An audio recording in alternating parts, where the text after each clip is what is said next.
What's up, Mob Crew? I'm Chris, and today's video is a big one. They recently released a bunch of documents in regards to the Delphi case, and so today's video we're going over some of the most shocking new details that were released in regards to the Delphi homicides, including the confession that was made by Richard Allen, items seized from the home, and much more. Also, today's missing person case is Michelle Bernstein Schultz, missing out of Phoenix, Arizona. She will be featured at the end of my video, so please stay until the end for that. Thank you so much.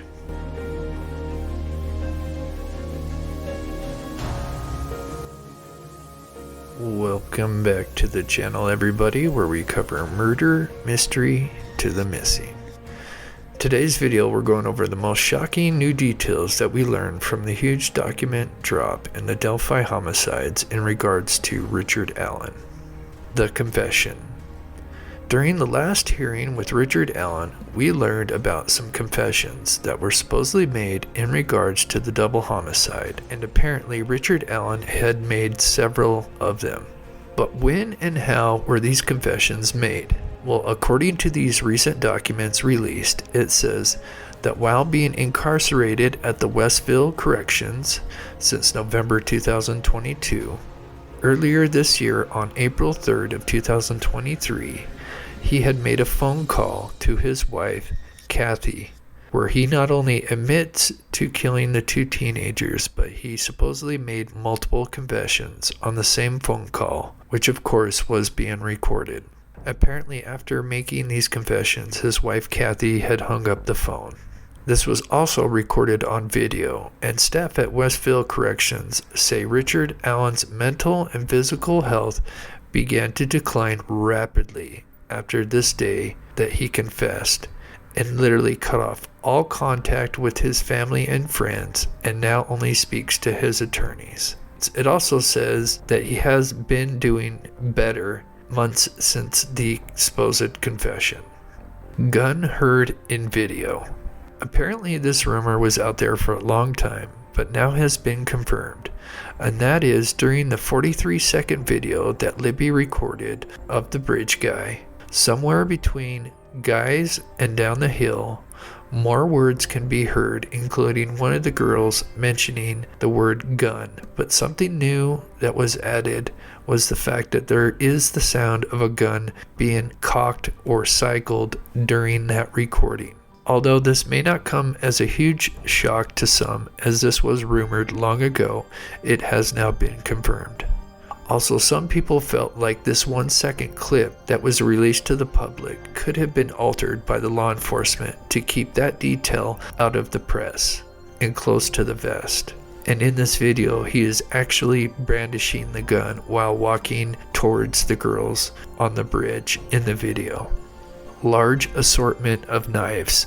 In the search warrant for Richard Allen's home, which took place on October 13th of 2022, while they were taking potential evidence, they seized approximately 15 various knives, including a saber Bowie knife, a mini katana, Ozark brand trail knives, multiple folding knives, and many more.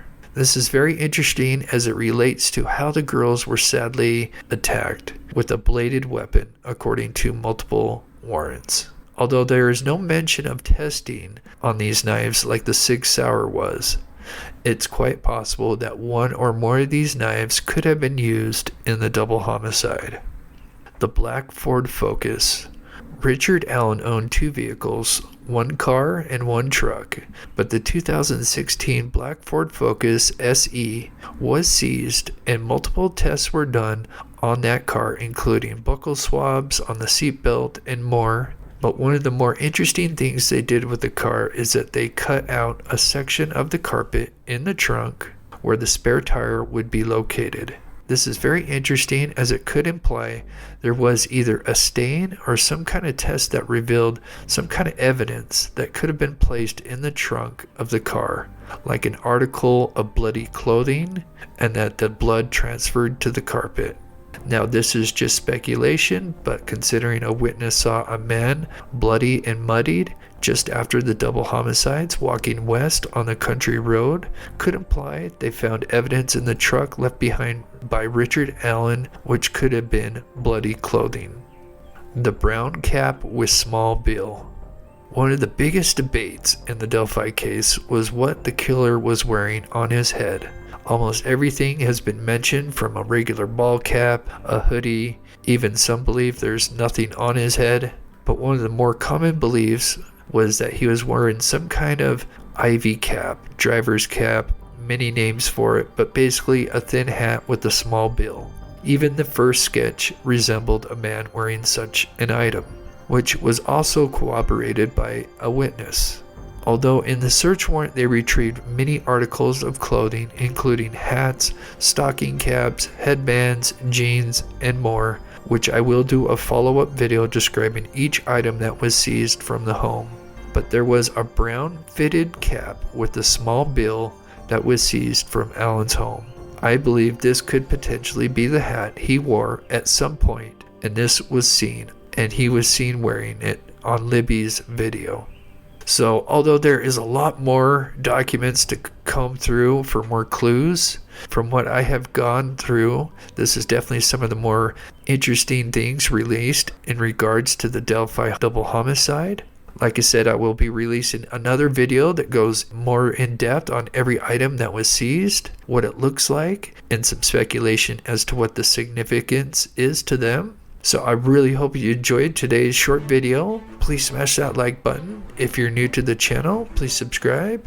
If you would like to support this channel, please consider becoming a member or supporting me on Patreon.